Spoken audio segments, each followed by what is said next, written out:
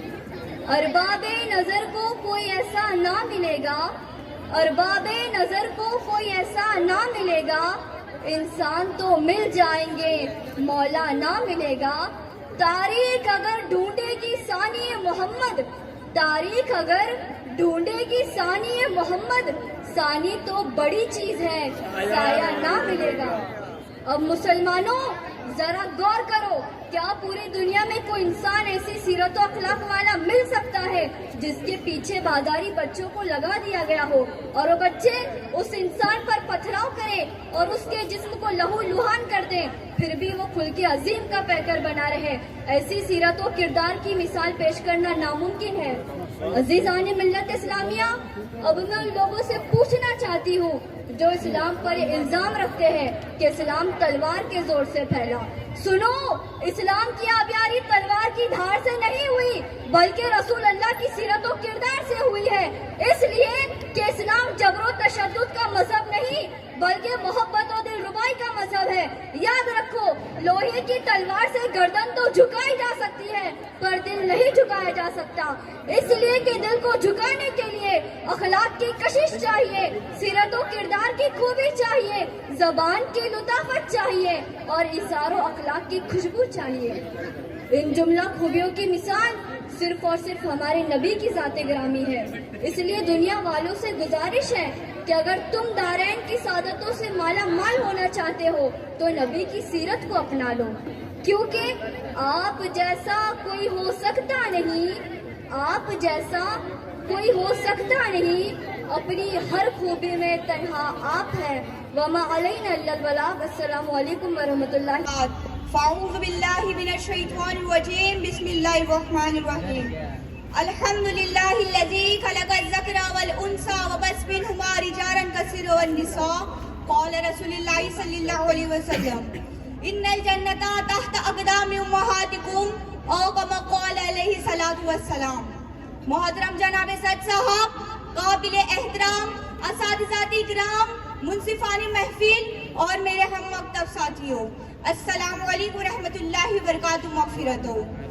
آج مجھے جس موضوع پہ بولنے کا موقع ملا ہے وہ ہے اسلام میں عورتوں کا مقام۔ معزز سامعین اکرام، اسلام ہی دنیا کا واحد اور مقدس مذہب ہے جس نے حیات انسانی کے کسی گوشے کو دشنا نہیں چھوڑا بلکہ ہر جگہ مکمل رہنمائی کی ہے۔ عبادت ہو یا سیاست، شادی ہو یا غم، مرنا ہو یا جینا، معاشرتی نظام ہو یا ازواجی بندش، غرض کے ہر جگہ اپنی وہ ایک ہی ایسی یکتا وہ منفرد حیثیت رکھتا ہے جس سے دیگر ادیان وہ مذاہب آری وہ خالی ہے۔ حاضرین مجلس، یہ ایک ناقابل انکار حقیقت ہے کہ مذہب اسلام سے قبل بنی نوع اسلام میں عورت کا کوئی خاص مقام نہ تھا، اور اگر تاریخ کے اوراق کو پلٹ کر دیکھا جائے تو پتہ چلتا ہے کہ روم، یونان، ایران اور اہل عرب میں عورت کو برائی وہ بدی کا اصل سمجھا جاتا تھا۔ عورت کی خرید فروخت کرنا اور رہ رکھنا تو ایک عام بات تھی، نکاح و طلاق کو کوئی خاص قانون نہیں تھا۔ عورت سے نفرت اس قدر بڑھ گئی تھی کہ باپ نے آئی دن سخت دلی اور بے رحمی سے لڑکیوں کو زمین میں دفن کر دیتا تھا۔ مختصر یہ ہے کہ معاشرے میں عورت کا کوئی مقام نہ تھا۔ حاضرین مجلس، اللہ تعالیٰ کا احسان عظیم ہے کہ اس نے اسلام جیسا سچا اور پاکیزہ مذہب قانون حیات دے کر سید المرسلین جناب محمد رسول صلی اللہ علیہ وسلم کو مبعوث فرمایا، اور مذہب اسلام نے یہ صدا بلند کی، اے انسانوں، عورت ذلت کی چیز نہیں ہے، عقیدت کی چیز ہے جس کی کوکھ سے موسیٰ اور ابراہیم جیسے لاکھوں انبیاء اکرام نے جنم لیا۔ حاضرین، اگر آپ یہ دیکھنا چاہتے ہیں کہ عورتوں کو دیگر ادیان و مذہب نے کیا مقام عطا کیا تو آپ اس سلسلے میں ہماری مسیحت سے سوال کریں گے تو جواب ملے گا۔ عورت ایک ناگزیر بیماری ہے، اور اگر آپ تاج، یونان، سقراط و افلاطون سے سوال کریں گے تو جواب ملے گا۔ عورت ایک نہایت ادنا درجے کی مخلوق ہے، لیکن اگر آپ بھی کے سلسلے میں پیغمبر اسلام محسن انسانیت جناب محمد رسول صلی اللہ علیہ وسلم سے دریافت کریں گے تو جواب ملے گا. اگر آپ کی حیثیت شوہر کی ہے تو وَلَهُنَّ مِثْلُ الَّذِي عَلَيْهِنَّ بِالْمَعْرُوفِ، یعنی تمہاری بیویوں کا حق تمہارے اوپر ایسا ہی ہے جیسا تمہارا حق ان کے اوپر. اور اگر آپ کی حیثیت باپ کی ہوگی تو آپ کو جواب ملے گا. بیٹی اللہ کی رحمت ہے اور اس کی تربیت وہ پرورش تمہیں جنت کا مستحق بناتی ہے. اور اگر آپ کی حیثیت فرزند ارجمند کی ہوگی تو آپ کو جواب ملے گا ان الجنت تحت اقدام امہاتکم، یعنی جنت تمہارے ماؤں کے قدموں کے نیچے ہے. ایک دفعہ حضور صلی اللہ علیہ وسلم نے فرمایا اگر میں اللہ کے حضور کھڑا ہوتا اور میری ماں مجھے آواز دیتی تو میں نماز چھوڑ کے ماں کے پاس چلا جاتا اور دنیا والوں کو بتاتا کہ ماں کی عظمت کیا ہے، اور یہاں تک کہ اسلام نے عورت کو وراثت کے حقوق دیے ہیں. حاضرین، اسلام کہتا ہے عورت اللہ کے خزانوں میں سے ایک خزانہ ہے. اسلام عورت کو مودت و محبت کہتا ہے. اسلام ہی اس کے حقوق کی وکالت کرتا ہے. اسلام ہی عورت کو باور کراتا ہے کہ ایمان و عمل صالح کے ساتھ تو درجات مرد حاصل کر کے اگر ابراہیم بن سکتا ہے تو یاد رہے تجھے بھی رابعہ بصری بننے سے کوئی روک نہیں سکتا. الغرض اسلام نے عورت کو جو اعلیٰ مقام و وقار و عظمت بخشا ہے اس کا اندازہ نہیں کیا جا سکتا. آج بھی دنیا میں عورت کو جو کچھ عزت و مقام ملا ہے وہ اسلام ہی کے مرہون منت ہے.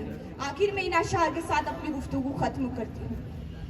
رویش کام پہ مردوں کی نہ جانا ہرگز، رویش کام پہ مردوں کی نہ جانا ہرگز، داغ تعلیم میں اپنی نہ لگانا ہرگز. اور پرورش قوم کے دامن میں تمہارے ہوں گی، پرورش قوم کے دامن میں تمہارے ہوں گی، یاد اس فرض سے دل سے نہ بھلانا ہرگز. وما علینا الا البلاغ المبین. السلام علیکم ورحمۃ اللہ وبرکاتہ. بعد فاعوذ باللہ من الشیطان الرجیم. جناب صدر، معزز اہل میزان اور سامعین باتمکین، السلام علیکم ورحمۃ اللہ وبرکاتہ. تیرا خلق عظیم ہے، تیرا صبر جمیل ہے، تیرے شکر کی نہیں انتہا، تیرے عزم سے ملے حوصلے. جسے دیکھ تش تو جبل ہلے، یہ ہوائے وقت بھی کہہ اٹھی تو زمانے بھر کا امام ہے، تو زمانے بھر کا امام ہے. جی ہاں ارباب نقد نظر، یہ میرے آقا صلی اللہ علیہ وسلم کا صدقہ ہے کہ آج دنیا گیتی میں ایمان و عرفان کی بہاریں رقصہ ہے. آپ صلی اللہ علیہ وسلم کی نگاہ ہدایت کا فیضان ہے. یہ سیاست و قیادت کی پاکیزگی آپ صلی اللہ علیہ وسلم کی بصیرت کا اعلان ہے. ایثار و محبت کا قوت برا پیغام آپ صلی اللہ علیہ وسلم کا کمال وصف ہے. یہ انسانیت و آدمیت کا متاع جمیل کہ آپ کے آتے ہی روشن ہو گئے اخلاق و کردار کے شمس و قمر، پھر روزہ ہو گئے محترم و مکرم ہدایات کے چراغ، اور مل گیا بشر خاکی کو تقدیس و توقیر کا نصاب، اور تشکیل پا گیا ایک باوقار معاشرہ.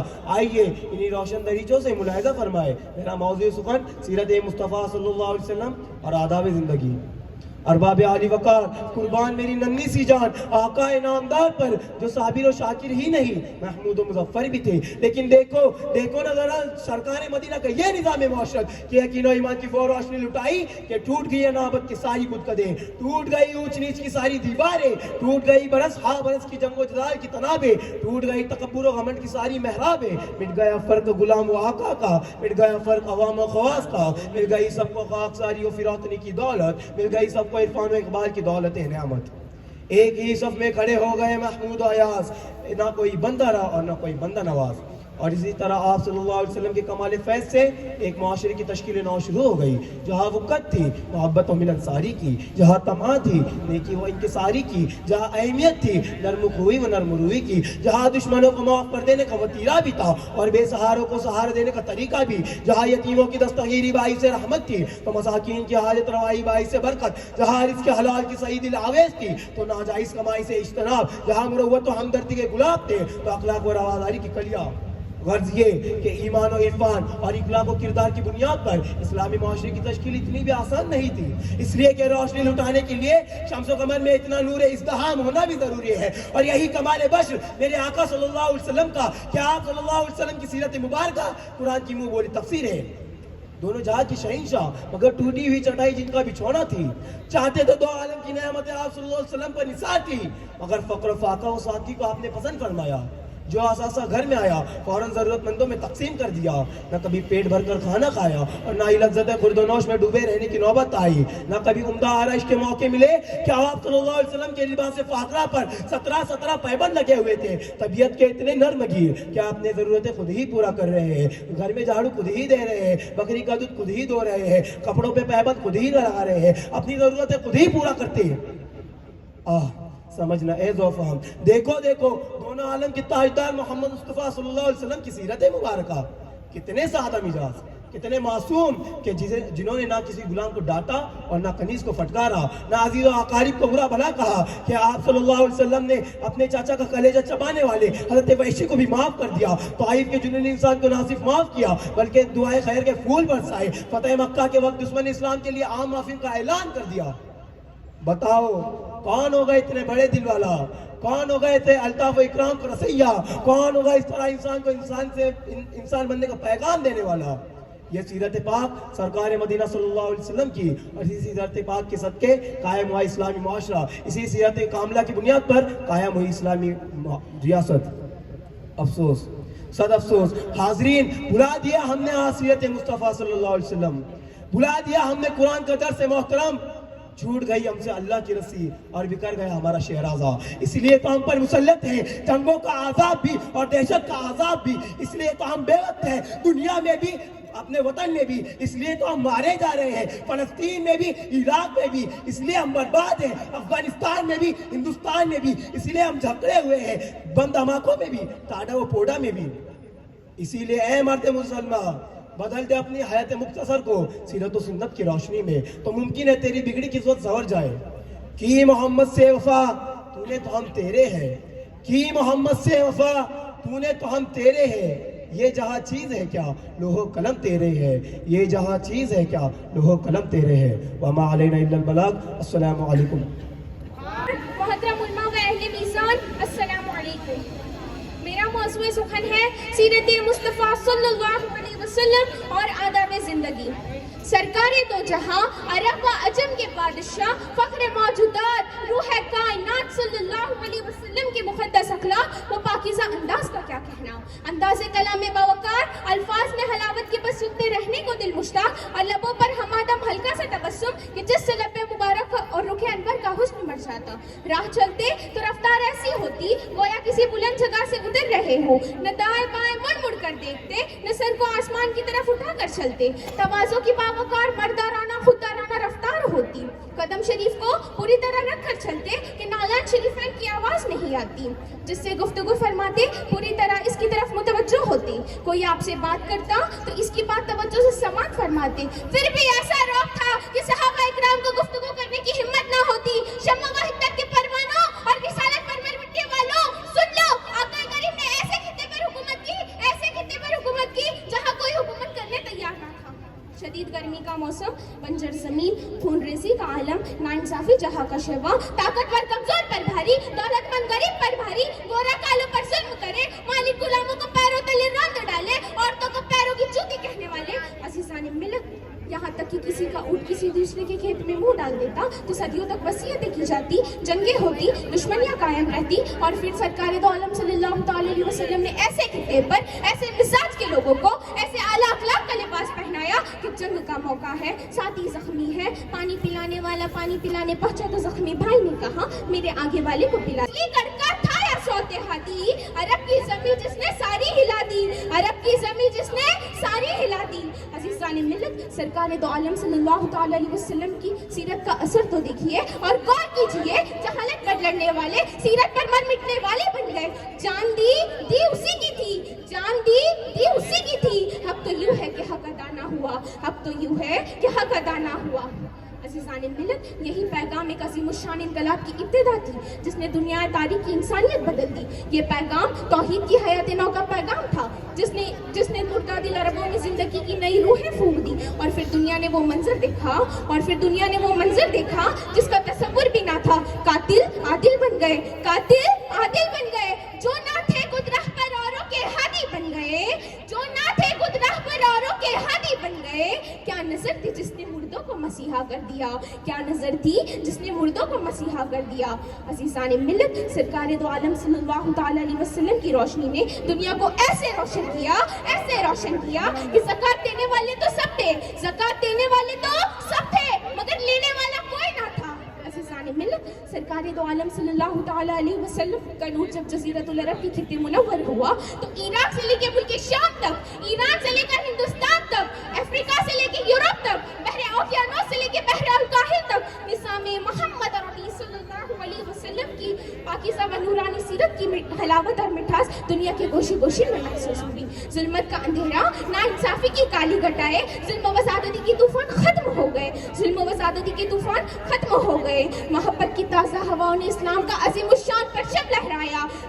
اخلاق و محبت کے شامیانے تلے سب سجدہ ریز ہو گئے. ظلمت کے اندھیروں میں محبت و انسانیت کا سویرا ہو گیا. عزیزان ملت, شاعر کا وہ لہجہ تو سنیے, شاعر کا وہ لہجہ تو سنیے. قوت عشق سے ہر پست کو بالا کر دے, قوت عشق سے ہر پست کو بالا کر دے, دہر میں اس میں محمد سے اجالا کر دے, دہر میں اس میں محمد سے اجالا کر دے. حاضرین, وقت بہت کم ہے, وقت بہت کم ہے, لیکن سیرت مصطفیٰ صلی اللہ علیہ وسلم کی تفصیلات بہت زیادہ ہے. اللہ تبارک و تعالیٰ سے دعا ہے میرے کہنے اور آپ کے سننے میں جو غلطی کوتاہی ہو اللہ اس کے حبیب کے صدقے طفل میں معاف فرمائے اور کہنے اور سننے سے زیادہ عمل کی توفیق عطا فرمائے. وما علینا الا البلاغ المبین. السلام علیکم ورحمۃ اللہ وبرکاتہ. محترم جج صاحبہ, عزیز و قدر ٹیچرز اور میرے پیارے بہن بھائیوں, السلام علیکم. سید شیخ ابو محمد عبداللہ بن احمد فرماتے ہیں کہ قطب ربانی غوث سمدانی رحمت اللہ علیہ, عبد القادر جیلانی, ضعیف البدن میاں نے قد کشادہ سینہ چوڑی, داڑھی دراز یعنی لمبی, ملی ہوئی گندمی رنگ کی گردن, سیاہ آنکھیں اور بہت ہی علم فضل والے تھے. دعا میں ہم نے غوث پاک کا وسیلہ لگا دیا, دعا میں ہم نے غوث پاک کا وسیلہ لگا دیا. وہ کوئی ایسی دعا نہیں جو میرے پیر کے صدقے سے نہ قبول ہوئی ہو. ایک دفعہ کا واقعہ ہے کہ ایک بوڑھی عورت بغداد میں رہتی تھی. اس کا ایک بیٹا تھا جو شادی کر باراتیوں کے ساتھ کشتی سوار اپنے گھر آ رہا تھا. آدھے راستے میں وہ کشتی دریا میں ڈوب گئی. اس واقعے کو 12 سال ہو چکے تھے. وہ بوڑھی عورت روز دریا کنارے جا کر روتی رہتی تھی. ایک روز وہاں سے غوث پاک گزر رہے تھے. انہیں اس عورت کی حالت دیکھی نہیں گئی. انہوں نے اس عورت سے دریافت کیا اور اس عورت نے تمام ماجرا سنایا. غوث پاک نے ماجرا سن کر اللہ تعالیٰ سے دعا کی اور وہ ڈوبی ہوئی کشتی اوپر آ گئی. باراتی دولہا دلہن سبھی صحیح سلامت تھے. غوث پاک کی کرامت جو اللہ تعالیٰ ان کی دعا کبھی رد نہیں کرتے. میں اپنی تقریر اس شعر کے ساتھ ختم کرنا چاہتی ہوں. بہتے ہوئے پانی کو کنواں بنا دیا, بہتے ہوئے پانی کو کنواں بنا دیا, جو جھولی خالی تھی بن مانگے سب کچھ عطا کر دیا. السلام علیکم. سبحان اللہ.